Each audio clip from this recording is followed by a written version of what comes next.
Part 4 and the final video in this series on the historical Montagu Pass deals with the final 7 kilometers as well as Amanda's grave and the summit area.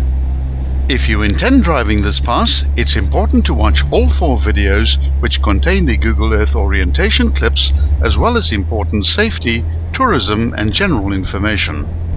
In fair weather, the pass can be driven in any normal car.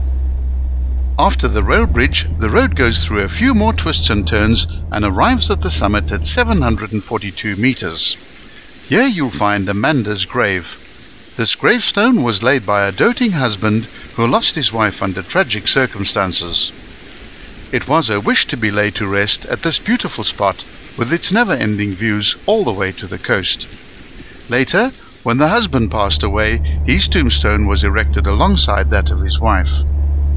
Once over the summit, you're faced with a 7-kilometer-long descent to the end of the pass where this road forms a T-junction with the tarred N9. The road is wider and in better condition the moment you crest the summit.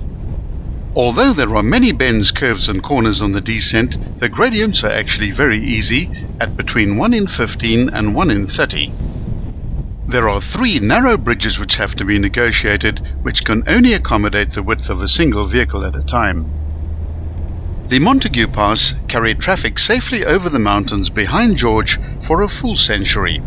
In fact, it still does, even if the present-day traffic is mainly composed of tourists.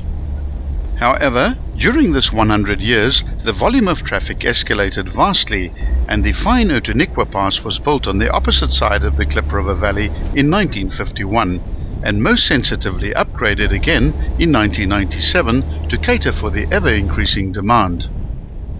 On the sunlit north-facing slope of the Cradock Peak, which is the highest crest of the Otaniqua mountain range, running parallel to the Southern Cape coast and creating part of the scenic attraction of the garden route, is the flourishing Harold Wines vineyard.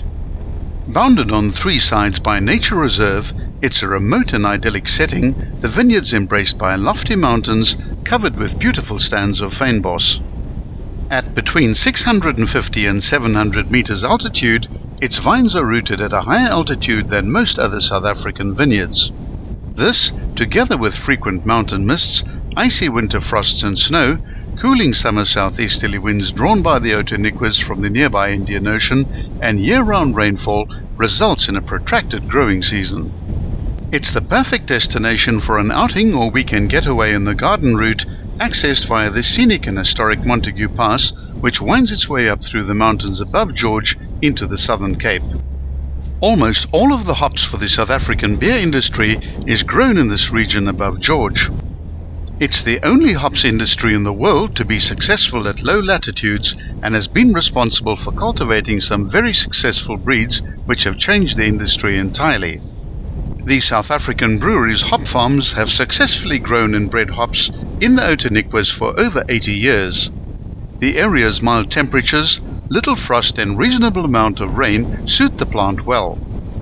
The apparent lack of prolonged summer days has been overcome with the use of bright night lights, which you'll notice as you drive past these farms on summer evenings. Hops were first introduced to South Africa in the 1650s. Jan van Riebeck planted the first hop garden at the Cape in 1652, following which the first beer at the Cape was brewed in 1658.